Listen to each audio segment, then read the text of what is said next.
حضرت موسیٰ علیہ السلام ایک برگزیدہ نبی ہیں۔ اللہ پاک نے بہت سارے کمالات سے حضرت موسیٰ علیہ السلام کو نوازا تھا۔ آج میں ایک واقعہ حضرت موسیٰ علیہ السلام کا بتلانے جا رہا ہوں جو نہایت ہی سبق آموز ہے۔ تو دوستو، ویڈیو شروع کرنے سے پہلے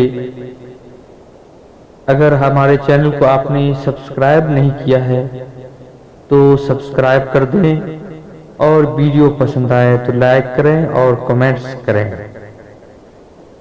میں یہ واقعہ سنانے جا رہا ہوں حضرت موسیٰ علیہ السلام کا۔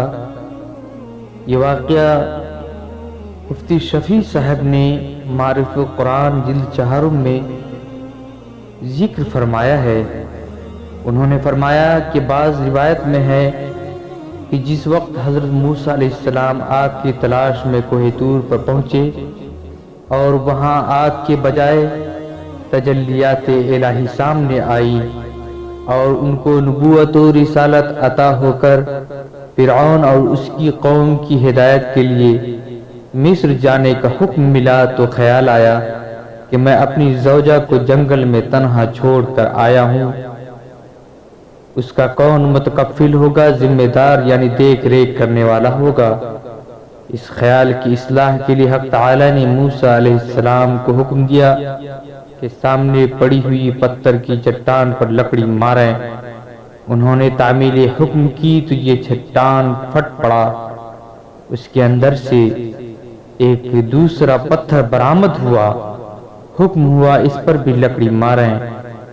ایسا کیا تو وہ پتھر ہٹا اور اندر سے تیسرا پتھر برآمد ہوا، اس پر بھی لکڑی مارنے کا حکم ہوا تو یہ شق ہوا، پھٹ گیا اور اندر سے ایک جانور برآمد ہوا جس کے منہ میں ہرا پتا تھا۔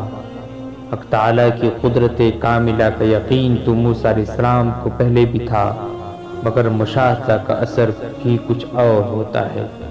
یہ دیکھ کر حضرت موسیٰ علیہ السلام وہیں سے سیدھے مصر کو روانہ ہو گئے۔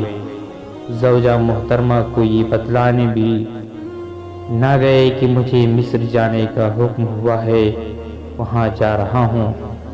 خلاصہ یہ ہے کہ حضرت موسیٰ علیہ السلام نے جب پتھر کے اندر سے ایک جانور کو برآمد دیکھا اور دیکھا کہ جس کے منہ میں ہرا پتا ہے، تو انہیں اس بات کا یقین ہو گیا کہ ان کی زوجہ اور جو ان کے اہل ہیں ان کو اللہ پاک کی ذات کافی ہے، جو دیکھ ریکھ کرنے والا ہے اور اس کی حفاظت میں یہ رہنے والا ہے، جو 3 پتھر کے اندر ایک جانور کو رزق دے سکتا ہے، وہ بھلا میری بیوی کو رزق کیوں نہیں دے سکتا ہے۔